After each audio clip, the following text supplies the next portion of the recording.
మీద పడినప్పుడు ఎట్లుంది? ఇప్పుడు మీకు చూడడానికి ఇది నీళ్లు లాగా ఉందా, ముత్యము లాగా కనిపిస్తుంది కదమ్మా? ముత్యము లాగా అది మెరుస్తూ ప్రకాశిస్తూ కనిపిస్తుంది. ఇంకా ఏం చెప్తున్నారు? ఆ నీరమే సుత్తిలోన్ బడి మణిత్వమున్ కాంచు సమంచిత ప్రభన్. అదే నీరు, ఆ నీరే అనేది ఏమి? సుత్తిలోన్ పడి.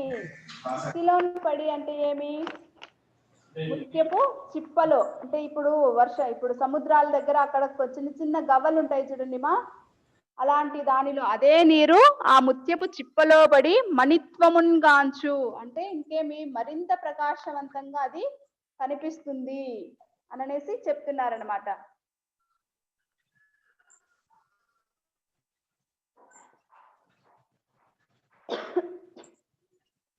ఏం సార్ దాని మీద పెట్టే కుదరట్లేదు సార్.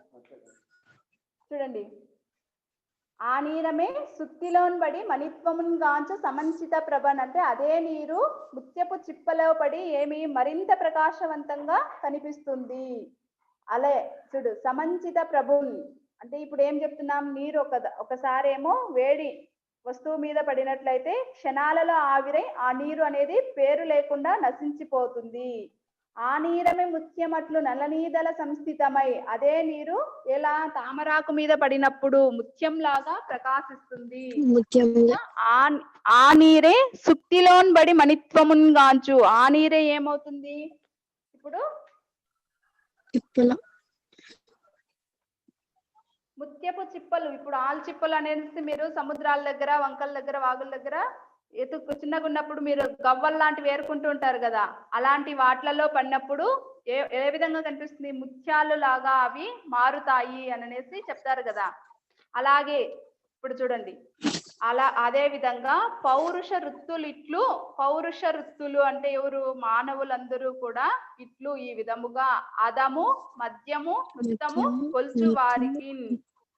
మనుషులు అనే వాళ్ళందరూ కూడా 3 రకాలుగా ఉంటారు. వాళ్ళు అదములు, మధ్యములు, ఉత్తములు అననేసి చెప్తున్నారనమాట. ఎవరు? ఇప్పుడు మనము ఏదైనా ఒక విషయాన్ని చెప్తున్నప్పుడు కానీ ఏమైనా మీ స్నేహితులు ఎవరో చెప్పండి, మీరు ఎలాంటి వాళ్ళో చెప్తాను అనేసి చెప్తూ ఉంటారు కొందరు, అవునా? మనం చేసే స్నేహాన్ని బట్టి కూడా మన ప్రవర్తనను చెప్తూ ఉంటారు కొంతమంది పెద్దవాళ్ళు. అర్థమవుతుందా? ఇప్పుడు చూడండి, పౌరుష వృత్తులు ఇట్లు అని చెప్పాం కదా. అదమున్ అంటే ఏమి? అదములు అంటే నీచులు, కింది తరగతి వాళ్ళు. ఉత్తములు అంటే గొప్పవారు, మధ్య రకం వారు. ఉత్తములు అంటే ఉత్తములు ఎవరు మా? గొప్పవాళ్ళు కదా, గొప్పవాళ్ళు. కొల్చు వారికి సేవించే గొప్పవారిని. కొల్చు వారికి అంటే ఏమి? సేవించే వారికి. పౌరుష వృత్తులు మనిషి యొక్క ప్రవర్తనలు ఇట్లు ఈ విధంగా ఉంటాయి. ఇప్పుడు చెప్తాను ఇప్పుడు మీకు ప్రతిపదార్థం అంతా ఒకసారి చెప్తాను చూడండి. నీరము తప్తలోహమున నిలిచి అనామకమై నిసుంచు అంటే నీరము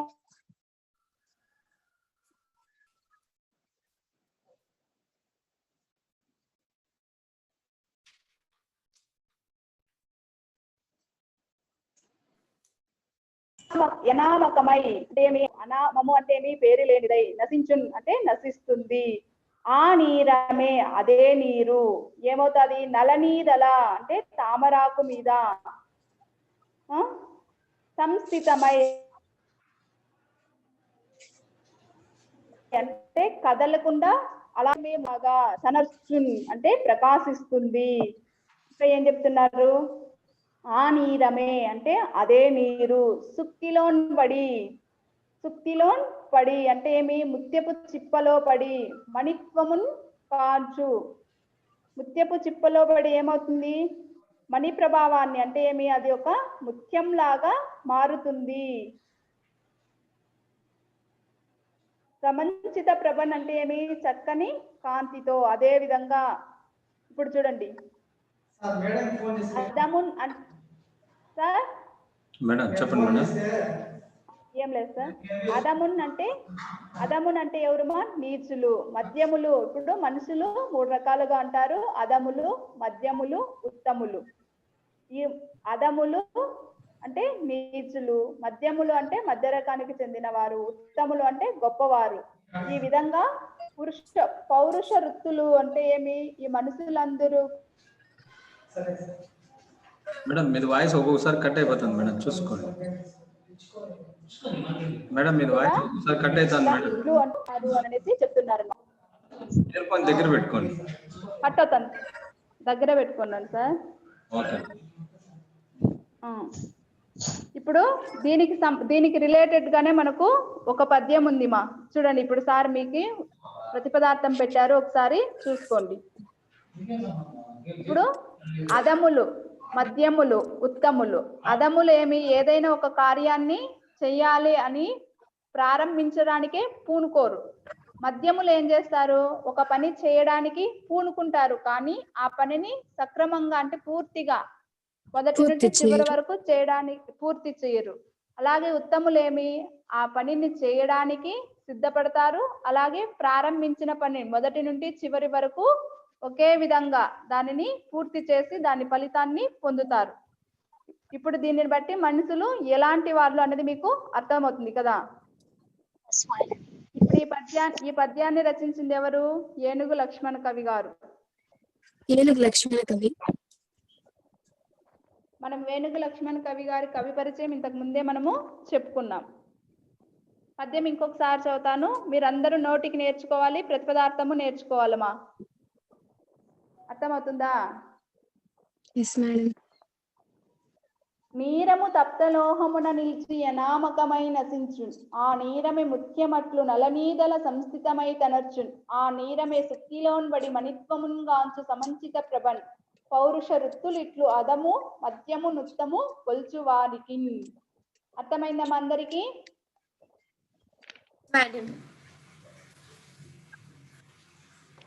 ఇప్పుడు ఒకసారి మీ పాఠ్యపుస్తకం వెనకాల ఉన్నటువంటి భావాన్ని చెప్తాను, వినండి. కాలిన ఇనుము మీద నీళ్లు పడితే ఆవిరైపోతాయి. కాలిన ఇనుము మీద నీళ్లు పడితే ఆవిరైపోతాయి. ఈ విషయం మీకు అందరికీ తెలుసు. చూడండి, ఆ నీళ్ళే తామరాకు పైన పడితే ముత్యంలా కనిపిస్తాయి. తామరాకు మీద పడితే ఏ విధంగా ఉంటాయి అనేది మీకు స్లైడ్ ద్వారా కూడా చూపించాం, అవునా? ఆ నీళ్ళే ముత్యపు చిప్పలో పడితే మనుల్లా అంటే ఏమి? ముత్యాలులా మారుతాయి. అలాగే మనిషి అదములను చేరితే అదముడవుతాడు, మధ్యములను చేరితే మధ్యముడవుతాడు, ఉత్తములను చేరితే ఉత్తముడవుతారు. స్నేహితులను బట్టి మన ప్రవర్తనను చెబుతారు అనే దానికి ఉదాహరణ చెప్పవచ్చా?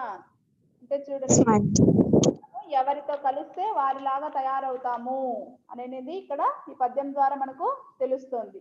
కాబట్టి మన స్నేహితులను ఎంచుకునేటప్పుడు మనము కొన్ని జాగ్రత్తలు తీసుకోవాలి. మా ఎవరికైనా దీనిలో ఇంకా ఏమైనా సందేహాలు ఉన్నాయా? చూడు, ఈ పద్యంలో ఉన్న కొన్ని వ్యాకరణ అంశాల గురించి చూద్దాం. ఇందులో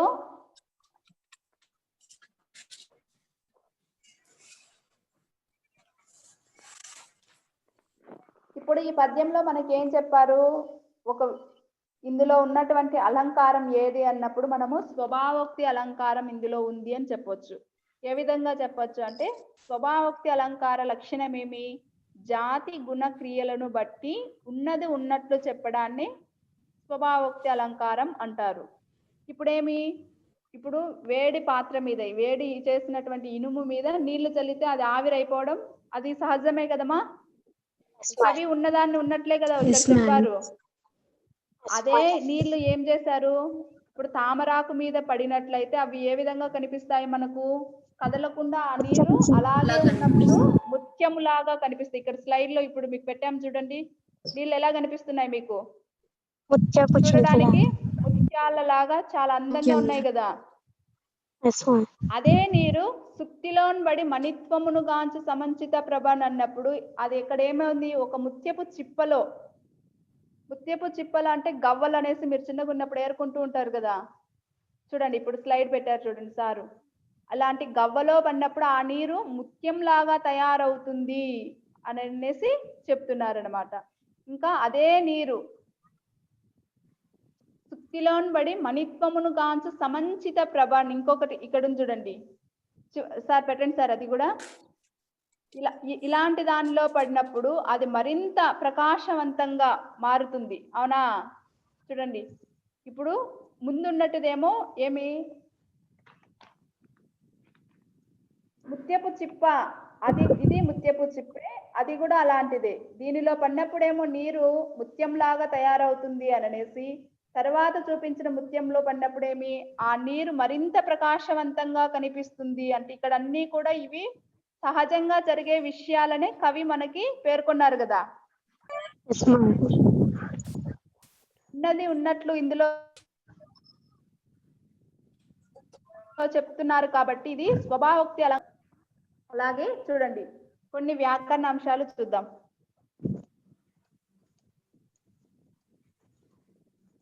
అనామకము ప్లస్ ఐ, అనామకము ప్లస్ ఐ, అనామకమై అన్నప్పుడు ఏమి మీకు ఉత్వసంధి అనామకమై అయింది.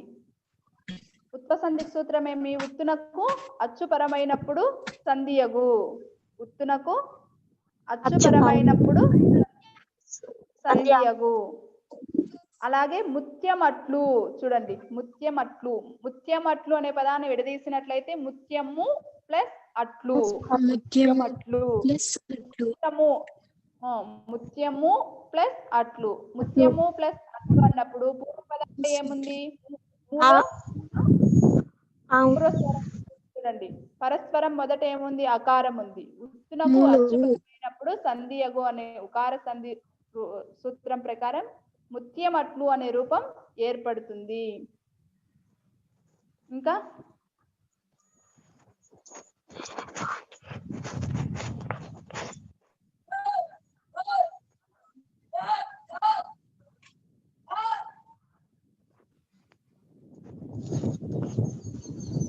ఇక్కడ చూడండి మా సుక్తిలోన్బడి అనే మూడో దాంట్లో ఒక పదం ఉంది మనకు. ఆ నీరమే సుక్తిలోన్బడి అనే ఒక పదం ఉంది కదా. సుక్తిలోన్ పడి, లోన్ ప్లస్ పడి ఏమి? ఒక పదాన్ని విడదీసినప్పుడు మనకు లోన్ ఆ అరసున్న అనేది మనం ఎలా విడదీస్తాము? బిందు, ఇప్పుడు నకారంగా పొల్లు నకారంగా విడదీస్తాం కదా. సుక్తి లోన్ ప్లస్ పడి, ప్రకృతి మీది పరుషములకు సరళమగు, ధృత ప్రకృతికము మీది పరుషములకు సరళంలగు అనే సరళాదేశ సంధి సూత్రం ప్రకారం సుక్తిలోన్బడి అంటే ఏమి? ధృత ప్రకృతికి మీద పరుషం ఉంది. కచట తప అనేటివి పరుషాలు. అవునా? పడి అనేది కచట తపలలోనిదే కదా. దీనికి సరళాలు వచ్చి ఏమవుతుంది? సుక్తిలోన్బడి పా స్థానంలో బా అనేది వస్తుంది. అర్థమవుతుందా? ఇది ఇలాంటివన్నీ మళ్ళీ నేను పాఠ్యాంశం పూర్తయిన తర్వాత బోర్డు దగ్గర చెప్తానమా. మొత్తం మీద ఈ పద్యంలో మనకి భర్తృహరి సుభాషితాలను ఆధారంగా చేసుకుని ఏనుగు లక్ష్మణ కవి గారు ఏం చేశారు? మనకు సుభాషిత రత్నావళి అనే ఒక శతకాన్ని రచించారు. ఈ సుభాషిత రత్నావళిని ఎవరెవరు రచించారు? పుష్పగిరి తిమ్మన, ఏనుగు లక్ష్మణ కవి, ఎలకూచి బాల సరస్వతి. ఈ ముగ్గురు సుభాషిత త్రిశతిని తెలుగులోకి అనువాదం చేశారు. ఈ ముగ్గురి అనువాదంలో కూడా ఏనుగు లక్ష్మణ కవి గారి అనువాదం విశిష్టమైనది. అంటే ఏమి? వారి ముగ్గురిలో కూడా ఏనుగు లక్ష్మణ కవి గారి అనువాదం ఎలా ఉంది? బాగా ఉంది అని అనేసి చెప్తున్నారనమాట. ఇందులో ఏం చెప్పాడు కవి? నీరు అనేది ఇప్పుడు వేడి ఇనుము, కాలుతున్న ఇనుము మీద పడితే అది దాని పేరును అది లేకుండా పేరు లేనిదై నిలుస్తుంది. అలాగే తామరాకు మీద పడినట్లయితే ఏ విధంగా ముత్యములాగా ప్రకాశిస్తుంది. అదే నీరు అంటే ఏమి? ముత్యపు చిప్పలో పడితే ఏ విధంగా ప్రకాశిస్తుంది? ముత్యాలు లాగా ప్రకాశిస్తుంది. అదే విధంగా మనుషులు అధములతో చేరితే అధములవుతారు, మధ్యములతో చేరితే మధ్యములవుతారు, ఉత్తములతో చేరితే ఉత్తములవుతారు అనేసి మనకు కవి సందేశాన్ని ఇచ్చారు. అర్థమైందా? ఇందులో వచ్చినటువంటి మనకు ముత్యము ప్లస్ అట్లు, ముత్యమట్లు అనే దాని ఉకార సంధి.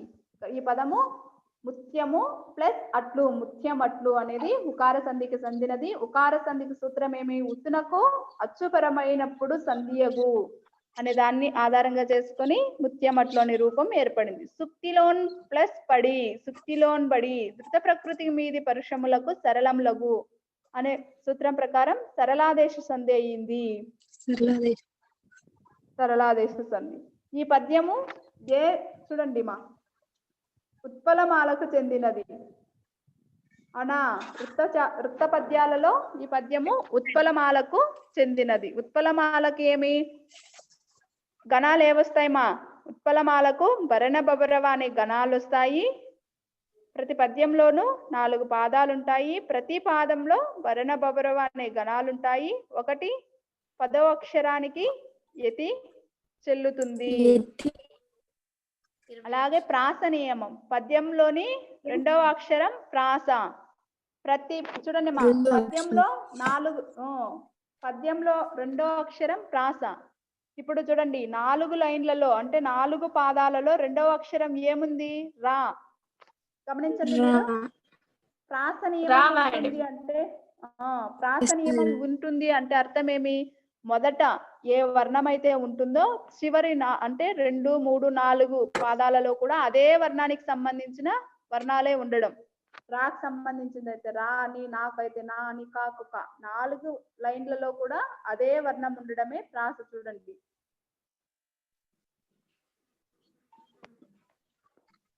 మా ఈ పద్యం అందరూ నేర్చుకోవాలి. ప్రతిపదార్థం కూడా నేర్చుకోవాలి. సరేనా? పాదభంగం లేకుండా నేర్చుకోవాలి. అంటే ఏమి? పద్యం చూడకుండా రాయగలగాలి, పద్యానికి ప్రతిపదార్థము రాయగలగాలి, పద్యానికి భావము ఏ విధంగా ఇచ్చినా మనము రాయడానికి సిద్ధంగా ఉండాలి. అర్థమవుతుందా? చూడండి రెండవది. ఇందులో ఈ నీరము తప్తలోహమున నిలిచి అనామకమై అనే పద్యంలో ఏ అలంకారం ఉందని చెప్పుకున్నాం? స్వభావోక్తి అలంకారం. స్వభావోక్తి అలంకారంకి లక్షణం ఏమని చెప్పాను? జాతి గుణ క్రియలను బట్టి ఉన్నది ఉన్నట్లు చెప్పడమే. ఏదైనా ఒక విషయాన్ని ఉన్నది ఉన్నట్లు తెలియజేసినట్లయితే అది స్వభావోక్తి అలంకారానికి చెందినది. అర్థమవుతుందా? జాతి గుణ క్రియలు అంటే ఇవి ఏమి? జాతి ఏదైనా ఒక మనుషులకు సంబంధించి కానీ, జంతువులకు సంబంధించి కానీ, ఇట్లా ఒక వ్యక్తి యొక్క గుణగణాలను చెప్పేటప్పుడు కానీ, ఇప్పుడు కవులు సందర్భాన్ని బట్టి వర్ణిస్తూ ఉంటారు. ఇప్పుడు చూడండి మహాభారతంలో కానీ వీటిలలో కౌరవులు, పాండవులు, ధర్మరాజు గుణగణాలు, అర్జునుడు గుణగణాలు, ఇట్లా అలాంటి సందర్భాలలో ఇట్లా గుణం గురించి వర్ణించినప్పుడు మనకు అర్థమవుతుంది. క్రియ అంటే ఏమి? చేస్తున్న పనిని గురించి తెలియజేయడమే కదా. అలా ఈ జాతి గుణ క్రియలను బట్టి ఉన్నది ఉన్నట్లు వర్ణించడం ఏమవుతుంది? స్వభావోక్తి అలంకారాల కిందికి వస్తుంది. అర్థమైందమ్మా? ఇప్పుడు ఈ పద్యానికి సంబంధించిన మనము అన్ని విషయాలను తెలుసుకున్నాం. పద్యం తెలుసుకున్నాం, ప్రతిపదార్థం తెలుసుకున్నాం, ఈ పద్యంలో ఉన్నటువంటి వ్యాకరణ అంశాలు కానీ. అవునా? మీకు ఏమైనా ఇంకా ఏమైనా సందేహాలు ఉంటే చెప్పండి మా. ఏమీ లేవు మేడం. సరే సరే అమ్మా. చూడండి ఒకసారి పద్యం మళ్ళీ చదువుతాను, అందరూ చూడకుండా నేర్చుకోండి ఖచ్చితంగా. నీరము తప్తలోహమున నిలిచి అనామకమై నశించున్, ఆ నీరమే ముత్యమట్లు నలనీదల సంస్థితమై తనచున్, ఆ నీరమే సుక్తిలోన్బడి మణిత్వమున్ గాంచు సమంచిత ప్రభన్, పౌరుష వృత్తులు ఇట్లు అదము మద్యము నుత్తము గొల్చు వారికి. అర్థమైందమ్మా? ఎక్కడెక్కడ పాదాన్ని నిలుపుతున్నాం, ఆ పాదాన్ని మళ్ళీ తిరిగి ఎలా ప్రారంభిస్తున్నాం అనేది గుర్తుపెట్టుకుంటే మీకు పద్యం గుర్తుపెట్టుకోవడం చాలా సులభం అవుతుంది. సరేనా? అందరికీ అర్థమైందని అనుకుంటున్నాను. ఇక్కడ రెండవ పద్యం. రెండవ పద్యాన్ని కూడా మనకి ఎవరు రచించారు? ఏనుగు లక్ష్మణ్ కవి గారే. ఈ ఏనుగు లక్ష్మణ్ కవి రచించినటువంటి మరొక పద్యాన్ని మనము చూద్దాం. చూడండి. కరిరాజున్ బిసతంతు సంతతుల చేగట్టున్ విజృంభించు వాడురు వజ్రంబు శ్రీష పుష్పములచే నూహించు వేధింపన్ దీపు రజింపన్ లవణాబ్దికిన్ మధు కణంబుంచిందు యత్నించు నిద్దరినిన్ మూర్ఖులన్ తెలుపు నెవ్వడు సుధా దారానుకారోక్తులన్. ఇక్కడ మొదటి పద్యం మీకు చదువుతాను కొంతవరకైనా అర్థమై ఉంటుంది, కానీ ఈ రెండవ పద్యం అలా కాదు. చూడండి.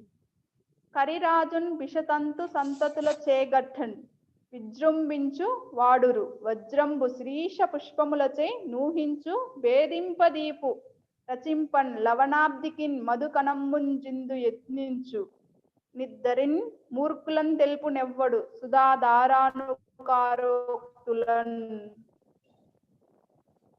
అంటే ఇందులో మూర్ఖుల మనసును రంజింప చేయడానికి ప్రయత్నించే వారిని కొంతమందితో పోల్చినాడు అనమాట కవి.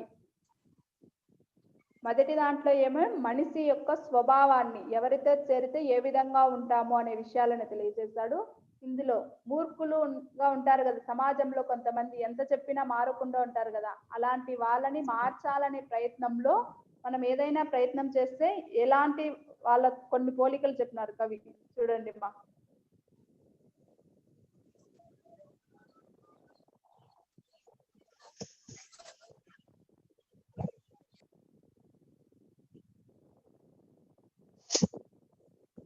కరిరాజున్ బిషతంతు సంతతుల,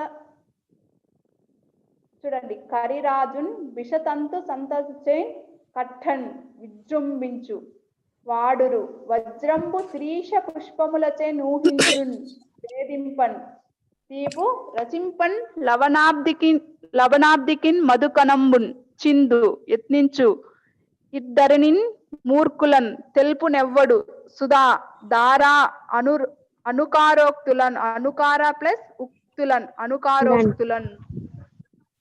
చూడండి మా ఇక్కడ ఏమి కరిరాజున్ బిసతంతు, కరిరాజున్. ఇప్పుడు ఈ పద్యంలో మనకు ఇద్దరిని అంటే ఏమి, ఈ భూమి మీద సుధా